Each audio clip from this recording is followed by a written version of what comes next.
Élie n'était pas un ange. Alléluia. Il était quoi? Un homme. Jacques 5, le verset 17. Élie était un homme de la même nature que nous. Puis il pria à nouveau. Et le ciel donna de la pluie. Et la terre produisit son fruit. Mes frères, si quelqu'un parmi vous s'est égaré loin de la vérité et que l'autre l'y ramène, qu'il sache que celui qui ramènera un pécheur de la voie où il s'était égaré sauvera une âme de la mort et couvrira une multitude de péchés. Que Dieu bénisse sa parole. Le thème, c'est si je suis un homme de Dieu. Et c'est le prophète Élie, le prophète de feu, qui avait déclaré cette parole. Alléluia. Mais ce matin, la Bible nous dit dans le livre de Jacques que Élie était un homme de la même nature que toi et moi.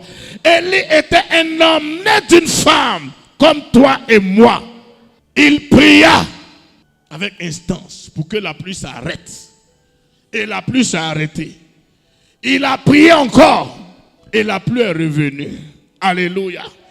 Jacques est en train de nous dire que Élie n'était pas un homme particulier. Si Élie a pu le faire, c'est qu'il y a des hommes sur cette terre, c'est qu'il y a des hommes dans cette génération qui peuvent le faire. Lorsqu'un homme dit si je suis un homme de Dieu, c'est son ministère, c'est son intégrité qu'il met en jeu. Un véritable serviteur de Dieu, un véritable prophète ne parle pas comme ça. J'ai l'habitude de dire à mes enfants, mon Dieu ne bavarde pas, il parle. La parole de Dieu ne se discute pas. La Bible déclare que la terre était informe et vide. Dieu s'est levé au milieu des ténèbres et il a dit que la lumière soit et la lumière fut. Lorsque Dieu a parlé, toute la création est obligée de se soumettre. Et il y a des hommes qui ont ce caractère. Il y a des hommes qui ont cette grâce. Il y a des hommes qui ont cette particularité de parler et le ciel va entendre. Il y a des personnes, lorsqu'elles ont parlé sur ta vie, donc, ça va s'accomplir. La Bible déclare qu'à un moment de son ministère, Jésus-Christ de Nazareth était troublé parce qu'on lui donnait des faux noms. Celui-ci l'a dit, il est Élie. Celui-ci l'a dit, c'est un pauvre prophète. Celui-ci l'a dit, c'est un fils de charpentier. Celui-ci dit, c'est un menteur. Alors Jésus appelle tous ses disciples. Il dit, venez. Les gens disent, je suis Élie. Les gens disent, je suis ceci. Mais vous qui me suivez, est-ce que vous me connaissez? Qui dites-vous que je suis? Est-ce que pour vous, je suis un homme de Dieu? Ou vous croyez à ce qu'ils disent? Parce que j'entends partout ce que les gens disent de moi. Mais vous qui êtes avec moi, qui dormez avec moi, qui mangez avec moi, vous me suivez. Qui dites-vous que je suis? Alors l'un d'entre eux se lève et il dit, tu es le Christ, tu es le Messie. Il dit, waouh, tu as bien fait. Simon, fils de Jonas, il a dit le nom de son papa. Ces choses-là, ce ne sont ni la chair, ni le sang qui t'ont révélé. Parce que la chair ne peut pas te faire comprendre que moi, de la manière dont je suis venu, je suis le Fils de Dieu. Jésus est né, même pas dans une auberge, mais dans la maison des moutons. Son père était charpentier. On ne pouvait pas deviner qu'il était le Fils de Dieu. Alors, si tu as pu voir cela, c'est que tu as eu la révélation. Et puisque tu entends la voix de mon Père, moi je vais te dire maintenant qui tu es. Tu es Pierre. Dis avec moi, tu es Pierre. Il lui a dit, tu es Pierre. Tu t'appelais Simon.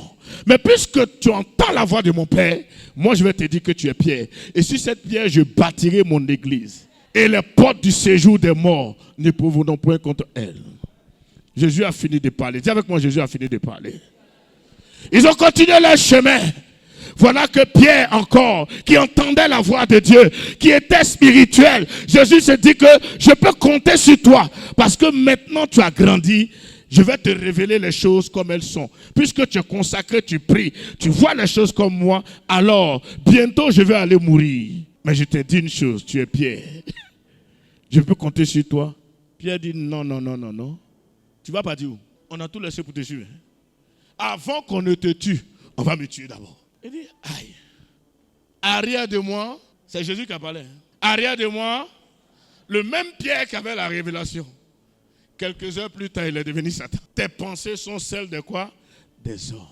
Avant que le coq ne chante 3 fois déjà, toi Pierre, tu m'auras régné. Régner Jésus, c'est le plus grand péché. renier Jésus, dit non. Jésus dit quoi? Allez et annoncez. Celui qui croira sera baptisé et sera comment? Sauvé. Mais celui qui ne croira pas, il est déjà bien renié Jésus combien de fois? Mais Jésus avait parlé. Avant qu'il ne renie, dis avec moi avant.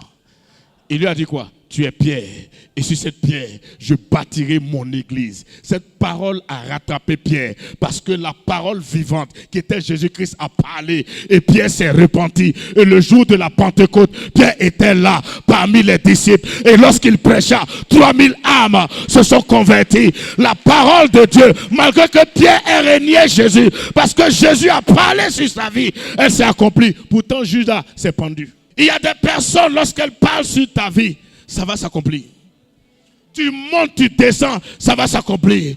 C'est pourquoi Élie pouvait dire au roi, il n'y aura pas de pluie, sinon à ma parole. Ce n'est pas de l'orgueil, mais il sait sur quoi il a arrêté. Il y a des gens qui peuvent parler au soleil, il y a des gens qui peuvent parler à la lune. La Bible déclare que Josué était allé en combat. Et il a dit au soleil d'arrêter sa course, à la lune d'arrêter sa course, jusqu'à ce qu'il ait tiré vengeance de ses ennemis. Dieu l'a écouté. C'est à cause de Josué, en février, à 28 jours. Lui, il a bouleversé le calendrier. Par une simple parole, lui, ça en fait palabre. Il y a des bouches avec lesquelles on ne joue pas. Et il faut reconnaître ces bouches-là. Les gens ne bavardent pas. C'est pas comme aujourd'hui, il y a des prophètes ambulants, les d'internet, ils viennent, Dieu a dit, Dieu n'a pas dit, Dieu, il paraît que Dieu voulait dire. Bon, Dieu même là, c'est amusement, bien c'est quoi. Il a parlé ou bien il n'a pas parlé. Ce que moi j'ai vu aujourd'hui, il y a des gens qui m'ont dit et puis c'est en train de s'accomplir. Un prophète ne parle pas 10 fois, il annonce et puis il s'en va. Si tu veux croire, si tu veux ne crois pas, mais tu vas voir de tes yeux. La Bible déclare que les gens sont venus arrêter ce même Élie. Et quand ils sont venus, ils ont dit quoi? Homme de Dieu. Ah, vous savez que je suis un homme de Dieu, venez m'arrêter. Il dit, si je suis un homme de Dieu, que le feu descende. Le feu est descendu pour consumer 50 personnes, plus leur chef. Ça fait 51 personnes. Mais ils ne sont pas découragés. Vous savez, le diable ne se décourage jamais. Surtout cette génération, parce que les hommes de Dieu sont simples. C'est quelqu'un peut être vêtu de peau de chameau, se nourrir de miel et de sauterelles. Mais Dieu avec lui. Aujourd'hui, quand tu n'as pas l'argent, Dieu n'est pas avec toi. Aujourd'hui, quand tu n'as pas grosse voiture, grosse église, c'est que Dieu ne t'a pas appelé. C'est faux, hein? Élie était dans le désert, mais Dieu était avec lui. Jean-Baptiste était dans le désert, mais Dieu était avec lui. Si tu regardes à l'apparence, l'apparence est trompeuse. Il y a des gens qui payent le prix. Il y a des personnes qui sont consacrées. Pendant que toi tu manges, eux ils ne mangent pas. Pendant que toi tu te promènes, eux ils sont enfermés. Ils payent le prix de la consécration. Pendant que Moïse jeûnait 40 jours, Josué aussi était au pied de la montagne à lui. Quand Moïse est reparti 40 jours encore, Josué était avec lui. C'est pourquoi il peut parler au soleil. Il a appris, il s'est soumis. Si tu es un homme de Dieu, deuxième groupe, ça fait combien? 102 personnes. C'est le troisième qui a eu la sagesse. Vous dites, homme de Dieu, aie pitié de moi. Moi-même là, c'est parce que contre mon gré, je suis venu. Sinon, quand il y a la famine, je me cachais pour donner du pain à des gens, à des prophètes. Il a caché des prophètes. Et c'est l'ange de l'Éternel qui a dit, Élie, suis-le. Sinon, lui aussi, il allait être grillé. Élie, lui, ne jouait pas. Élisée. Les gens ne voulaient pas respecter Élisée. Parce que la Bible déclare, Élisée versait les mains. L'eau sur les mains de qui? Élie. Ça veut dire quoi? Il était serviteur. Vous savez, quand tu es serviteur, qu'on t'a vu petit, c'est difficile que certains te reconnaissent comme maître. C'est comme il y a des gens, vous avez des amis, même si tu es ministre, il y a un nom, il va t'appeler devant des gens. Est-ce que c'est faux? Tu as dit, ah, ici là aussi. Tu sais que c'est ton ami, il te connaît. Il va dire, tu es ministre, c'est pour tout le monde, mais moi là, tu n'es pas mon ministre. Tu sais où on se connaît. Les fils de prophètes cherchaient la grâce sur la vie d'Élie. Lorsque Élie s'est séparé d'Élisée, que Élisée a traversé le Jourdain, eux-mêmes, ils ont reconnu que quoi? L'esprit d'Élie repose sur qui? Élisée. Ils disent, ils vont aller chercher Élie. Élisée dit, n'y allez pas. Ils ont insisté, ils disent, allez-y. Comme vous avez insisté. Sinon, quand un prophète, la première parole d'un prophète là, c'est ce qui vient de Dieu. Mais quand tu insistes, il peut te permettre. Mais tu vas en voir les conséquences. Ils l'ont cherché pendant 3 jours, ils n'ont pas retrouvé. C'est là qu'ils sont venus le servir. Alors, il y a des enfants qui se sont amusés. Comme cette génération perverse qui ne respecte rien. Les gens ne respectent plus les cheveux blancs. On ne respecte plus les aînés. C'est pourquoi les gens meurent vite. On se pose la question pourquoi les gens meurent vite. Mais c'est ça. Les gens ne respectent plus les aînés. On peut parler à son papa comme on veut. On peut parler à sa maman comme on veut. On peut parler un cheveu blanc comme on veut. Et puis, c'est-à-dire cette génération-là a des droits. Mais ils oublient leurs devoirs. La Bible même dit de respecter les cheveux blancs. Si tu veux vivre longtemps, respecte. Il y a des gens. La vie là, tu es venu trouver. Il y a des gens qui sont là avant toi. Ils sont assis. Mais où toi tu t'en vas là, eux ils ont déjà vu là-bas. Si tu veux aller loin, respecte les aînés. Dis ça à ton voisin. C'est l'une des clés de la réussite. Tous ceux qui ont réussi dans la vie ont respecté ceux qui étaient avant. Même Jésus. Jean-Baptiste dit, il dit non, faisons ce qui est quoi? Juste, convenable. Jean-Baptiste, tu es là avant moi, baptise-moi. Sinon, moi, je sais qui je suis. Mais tu dois me baptiser. Si Jésus brisait, même étant le Fils de Dieu, il allait échouer. Il n'allait pas aller loin. Beaucoup pensent que c'est l'onction. Beaucoup pensent que c'est la force. Non. Il y a des personnes assises qui prient pour toi dans le secret, pour que tu deviennes ce que tu sois. Il y a des gens qui parlent à Dieu pour toi dans le secret. Non, c'est à la sueur de ton front. Qui t'a donné front? Ça fait qu'aujourd'hui, les gens ne respectent plus leur papa. Non, papa, toi-même, tes amis là. Ah, tu as donné conseil à ton papa. Toi aussi, tu es devenu parent aujourd'hui, non? Tu vas voir ce que tes enfants vont te faire. Dans la vie, il y a des principes. On ne réussit pas au hasard. Si vous voyez quelqu'un qui a réussi, il y a des secrets. C'est pourquoi il y a des gens qui ont tous les diplômes. Ils sont très intelligents, mais ils ne réussissent pas. Parce que souvent, il y a l'orgueil. Dieu ne fait rien au hasard. Dis ça à ton voisin. Les enfants sont sortis. Ils ont vu Élisée. Ils ont commencé. Chauve. Calvitie, on n'achète pas son marché. Ils ont commencé à se moquer de lui. Chauve. Si Élisée était là aujourd'hui, beaucoup d'hommes seraient morts.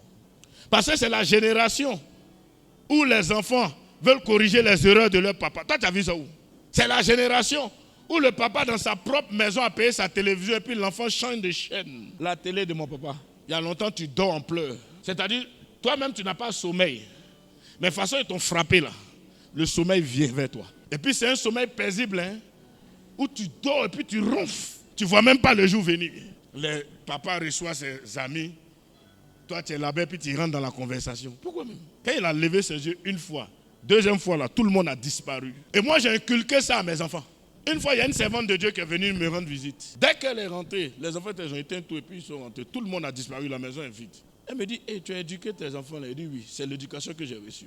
Parce que c'est mal poli que deux grandes personnes sont en train de parler puis les enfants écoutent. Ou bien interviennent. Ça va faire que les enfants vont grandir papato. Un enfant, si tu ne le corriges pas, il va te corriger quand il va grandir. Parce que c'est un bébé lion qui devient grand lion. Quand les lions sont bébés, là, ils ressemblent à un chat. Mais attends, il va grandir, tu vas voir. Il a maudit les enfants. Et nous, c'est sorti à dévorer les enfants. Les gens ont commencé à avoir peur. Parce que quand un prophète parle, la Bible dit quoi? Dieu veille sur la parole de ses serviteurs, les prophètes, pour l'accomplir. Vous savez ce que veille veut dire? Ça veut dire que Dieu surveille. Quand un prophète parle, Dieu est derrière, il surveille jusqu'à ce que ça s'accomplisse. Le même Élisée a prophétisé qu'il y aura de la nourriture à Samarie. Le serviteur du roi dit, même si, Seigneur, même si Dieu faisait des fenêtres dans le ciel, ça ne va jamais arriver. Pourquoi? Parce qu'il y avait une famine au point où les gens étaient en train de manger leurs propres enfants. Et le roi a dit qu'il va tuer, comme si c'est le prophète qui a fait. Aujourd'hui, nous les serviteurs de Dieu, on souffre. Quand c'est bon, on ne voit pas dedans. Mais quand c'est mauvais, c'est nous. J'ai l'habitude de dire à mes enfants que chacun se plaigne de ses propres péchés. Quand vous venez là, on vous donne des conseils. Mais vous n'êtes pas des enfants, on va vous frapper. Les gens n'ont pas éduqué leurs enfants. Mais dès qu'on en dit, c'est les pasteurs là qui vous ont dit de faire ça. Ah! Mais pourtant, vous entendez mon message chaque dimanche. Non, ce sont les pasteurs là. Voilà, c'est ce que ton pasteur. Les gens sont envolés, ça vient nous trouver. On va aller voir ton pasteur. Ah! Mais quand il prenait ton argent là, est-ce que moi j'étais là? Quand c'est mauvais, c'est nous. C'est nous on a fait. Quand il ne s'est pas marié, c'est le pasteur qui n'a pas bien prié. C'est le pasteur qui ne m'a pas rendu visite. C'est le pasteur qui n'a pas bien jeûné. On dirait 2 jours, là, papa là même, là, il a péché. Hein, parce que cette prière là, c'est là. Ah. Et Élisée a dit, ok, ça va arriver. Tu vas voir, mais tu ne pourras pas en profiter. Dieu a utilisé 4 lépreux. Parce qu'un prophète a parlé. Dis avec moi 4 lépreux. Pour libérer Israël de Samarie. La Samarie plutôt. 4 lépreux. Des gens qui ne peuvent pas attraper d'âme. Des gens qui ne peuvent rien faire. Mais parce qu'un prophète a parlé, Dieu a fait entendre le bruit d'une grande armée devant 4 lépreux. Et cet homme-là était au portail. Il a vu. Mais ils l'ont écrasé, il est mort. Selon la parole d'Élisée. Enfant de Dieu. Élie était de la même nature que nous. Il a parlé. On voit aujourd'hui, il y a un témoignage qui me fascine. au-delà de tous les témoignages que j'ai entendus, le témoignage d'Aliko Dangote, c'est sur les réseaux sociaux. Après, cherchez. L'homme le plus riche d'Afrique. Savez-vous qu'il est musulman? Savez-vous qu'il est musulman? Mais vous savez qu'il paye dîmes. Vous savez qu'il bâtit des églises en même temps des mosquées. Mais vous savez d'où est partie sa richesse? C'est l'archevêque Benson Idaoussa qui a parlé sur sa vie.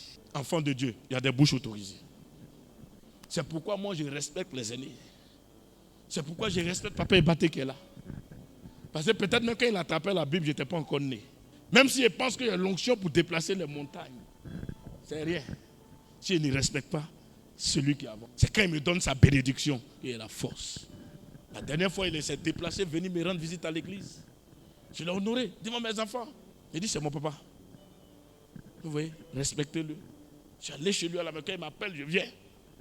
Il me donne des conseils comme il faut. Il m'encourage. Et c'est ce qui nous donne la force.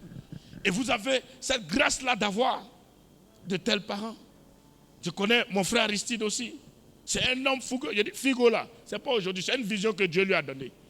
Et j'étais témoin. Et si c'est là jusqu'à aujourd'hui, c'est parce que ça vient de Dieu. Et c'est quelqu'un, Dieu l'utilise.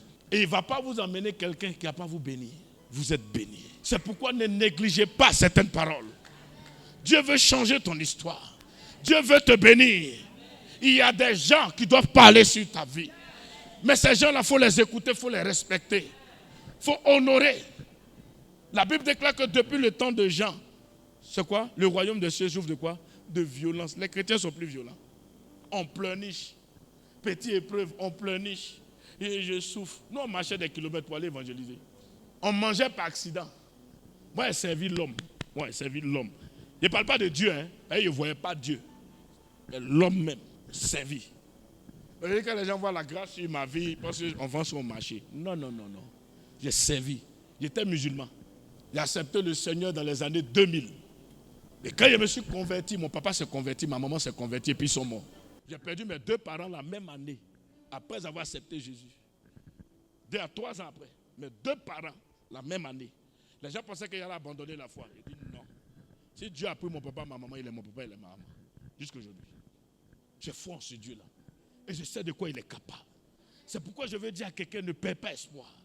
Le Jésus que tu as accepté est vrai. Ne regarde pas aux hommes, ne regarde pas aux difficultés. Les difficultés sont là pour nous préparer pour les défis futurs. Lorsqu'il y a un problème, ça veut dire que tu es candidat pour un nouveau miracle. Regarde, si Bartimée n'était pas né aveugle, on n'allait pas parler de lui. Si la femme ne perdait pas de sang, on n'allait pas parler d'elle. Je suis en train de dire à quelqu'un, le problème que tu as te qualifie pour un grand témoignage. Ce n'est pas parce que tu es maudit, ce n'est pas parce que les sorciers sont forts, mais c'est parce que Dieu veut se glorifier. La Bible déclare que Lazare est mort. Oui, Lazare est mort. Dis avec moi, Lazare est mort. Lazare est mort. On l'avait enterré. Mais Jésus dit, notre ami Lazare fait quoi? Il dort. Allons, on va le réveiller. Lorsqu'il est arrivé, on dit, il sent déjà, c'est déjà fini. Ne va pas là-bas. Il dit, où vous l'avez mis? On dit, si tu étais là, il n'allait pas mourir. Au moment où il était malade, tu n'es pas là, tu es arrivé en retard. C'est trop tard. Dis avec moi, c'est trop tard. Il sent déjà. Jésus dit, c'est ce qu'il faut. Quand il sent déjà, vous allez savoir que je suis le Fils de Dieu. La Bible déclare qu'il soit arrivé au tombeau. Il dit, Lazare, sort. Après avoir roulé la pierre, Lazare est sorti du tombeau. Il dit, déliez-le et laissez-le aller. Je ne sais pas avec quel problème tu es venu. Je ne sais pas, on dit c'est fini pour toi. Mais je suis venu parler sur ta vie ce matin. Élie était de la même nature que nous. Il a parlé et Dieu a entendu. Ce matin, je veux dire à quelqu'un, ton histoire est en train de changer. Ta situation va changer. Je ne sais pas qui t'a attaché. Je ne sais pas qui t'a détruit. Je ne sais pas qui t'a volé. Je ne sais pas qui t'a lancé un sort. Je ne sais pas qui t'a lancé une maladie. Mais ce matin, au nom de Jésus, ils vont te libérer. Ils vont libérer ton mariage. Ils vont libérer ton travail. Ils vont libérer tes études. Ils vont libérer ta destinée. Ils vont libérer ton étoile. Au nom de... Toute chaîne de malédiction héréditaire. Malédiction familiale. Tout envoûtement, toute chaîne de la sorcellerie, des esprits de famille, des esprits des eaux, je vous ordonne maintenant de libérer ces vies au nom puissant de Jésus. Vous entendez ma voix, vous qui êtes à la base du chômage, à la base du péché, à la base du célibat, à la base des blocages, vous qui avez fait des décrets d'arrêt pour empêcher les enfants de Dieu d'être libres, au nom de Jésus, je m'adresse à vous. Ça! Depuis devant jusqu'à derrière, je commande au feu la délivrance. Aidez-les, aidez-les, aidez-les, aidez-les. Si je suis un homme de Dieu, ne t'occupe pas de ton voisin. Ils vont. On se connaît. On se connaît. Il y a une personne, l'esprit des eaux, que sa famille a adoré, est derrière toi.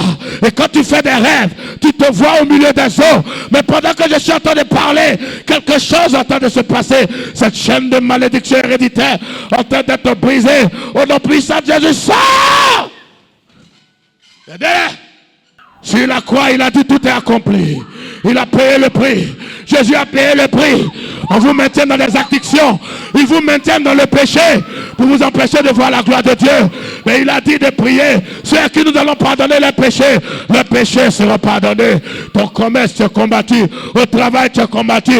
Dans l'école, tu es combattu. Dans ta famille, tu es combattu. Dans le quartier, tu es combattu. Mais ce matin, je suis en train de dire à quelqu'un que ta vie est en train de changer. Parce que ton oncle a dit, tu ne vas pas réussir devant ses enfants. Ta tante a dit, tu ne vas pas réussir devant ses enfants. Ton papa a réussi, ou il n'a pas réussi, et il t'empêche de réussir. Mais pendant que tu entends ma voix, sinon à ma parole, je ne sais pas qui t'a maudit, je ne sais pas qui t'a envoûté, je ne sais pas qui t'a bloqué, je ne sais pas qui a parlé contre ta vie, mais je suis en train de te dire, pendant que tu entends cette voix, les portes s'ouvrent au nom de Jésus. Je vais prier pour vous. Parce que pendant que j'étais en train de prier, j'ai vu un groupe de personnes derrière toi. Et c'est comme si tu enchaînais. Tout ce que tu fais, aidez-la, aidez-la. Aidez-la, aidez-la. Un prophète parle de ce qu'il voit. Qui êtes-vous? Ils l'ont suivi. Elle a arrêté, mais il y a beaucoup d'hommes derrière elle. Il dit, mais Seigneur, c'est quoi ça? Elle est seule. Tu vois beaucoup de personnes qui sont là, des hommes, des femmes, et ils ont attrapé leurs mains pour... Qu'est-ce que vous lui voulez? Qu'est-ce que vous lui voulez? Libérer sa vie. Hein? Vous l'avez suivi jusqu'ici? Non, Jésus-Christ de Nazareth. Ce matin, Jésus la libère.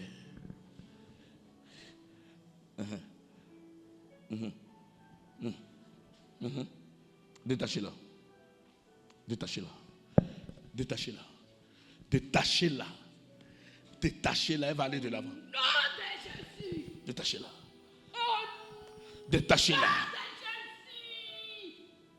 Détachez-la. À partir de ce matin, je déclare, je décrète qu'elle avance.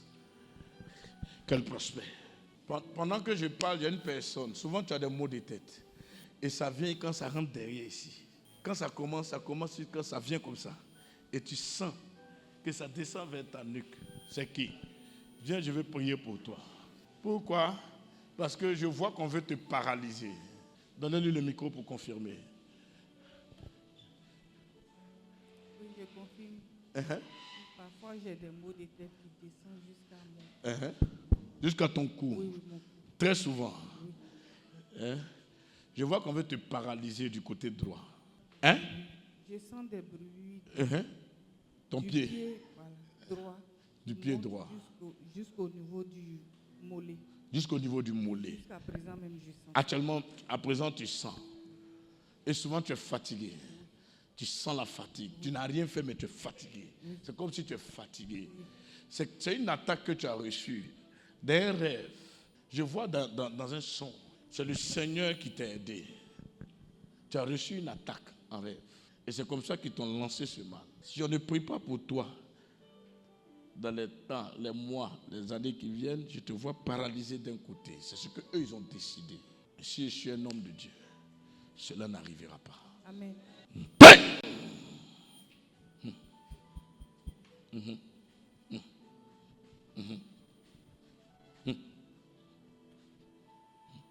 Sors!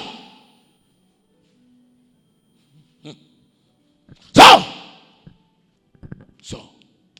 Ce corps n'est pas le temple de la maladie. Vous n'allez pas la paralyser. Hein? C'est le temple du Saint-Esprit. Notre corps est le temple du Saint-Esprit. Allez, prenez tout et puis sortez. Libérez-la. Libérez-la. Mettez ta main. C'est un ordre. Sors! Allez-vous-en.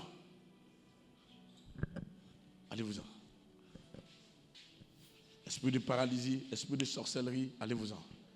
Le feu de la tête aux pieds. Allez, sors, va-t'en. Dans son sang, dans ses nerfs, dans ses veines. La vie.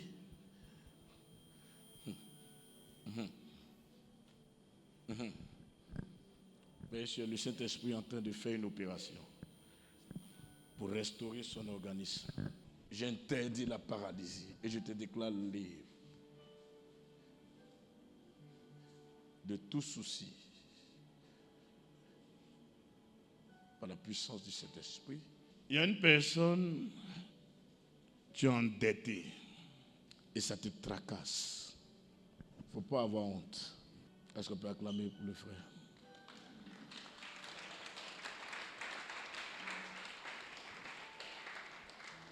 Il y a une personne, un matin, tu as retrouvé des déchets là où tu vends.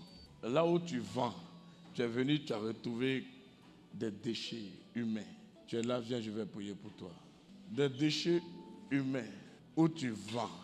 Maman, excusez-moi, je viens. Donnez une chaise, s'il vous plaît, à maman, elle va s'asseoir. C'est une maman. Voilà, une chaise, voilà, juste pour s'asseoir. En fait, j'avais pris l'argent. Bon, il y a un ami qui m'a prêté de l'argent. Puis j'ai envoyé mon salon de coiffure. Oui. Parce que je suis coiffeur. C'est ça. Quand il est fini, il m'a prêté 1 500 000. Je crois qu'il lui a donné 500 000. Maintenant, les 1 million, ma fille est devenue coincée même. Donc, un jour, j'ai réussi à lui dire, si on n'était pas amis, j'allais te dire que tu as travaillé l'argent avant de me donner. Et on a ri, mais j'ai senti que ça n'allait pas. Donc, il y avait un peu d'argent, je crois 200 000 pour pouvoir rembourser un peu. Quand je l'appelle, il ne vient plus. Il ne vient plus. Oui. Jusqu'aujourd'hui. J'ai même vu ses amis avec lesquels il travaille, puisqu'ils vendent des repas, ils vendent des choses. Donc, j'ai même vu ses amis pour leur dire, même s'il ne veut pas prendre mes appels, qu'il passe par quelqu'un d'autre pour pouvoir lui rembourser son argent petit à petit. Mais jusqu'aujourd'hui, il m'a fui. Tu as remboursé, il reste combien? Il restait 1 million. Moi, mais c'est-à-dire, je le cherche, pas pour lui rembourser la totalité. Mais tu veux réduire parce que c'est un poids. Un poids. Ça t'empêche de... Il m'a fui jusqu'aujourd'hui. Il ne t'a pas fui, c'est spirituel. Vous savez, l'argent, là, c'est spirituel. Tout ce qui brille n'est pas de l'or. C'est pourquoi moi-même à l'église, je ne prends pas d'offrande demandée dans la main des gens directement. Ce n'est pas votre argent quitté. L'argent, c'est un esprit. Est-ce que tu vois? 2 billets de 10 000. Celui qui a tué donne 10 000. Celui qui a travaillé donne 10 000. Est-ce que quand tu regardes 10 000 là, tu vois le sang sur un et puis l'autre? Souvent même pour le voleur, même c'est plus repassé. Mais l'esprit qui est derrière. Et cet argent-là, quand c'est comme ça, tu ne peux rien faire avec. Ça te condamne. Je vais prier pour toi. Et Dieu va faire quelque chose. Et tu vas finir de rembourser la dette là. Après ça, tes activités vont décoller au nom de Jésus. Amen. Quelqu'un n'a pas dit Amen. Seigneur, ta miséricorde et ta grâce. Au nom de Jésus-Christ de Nazareth.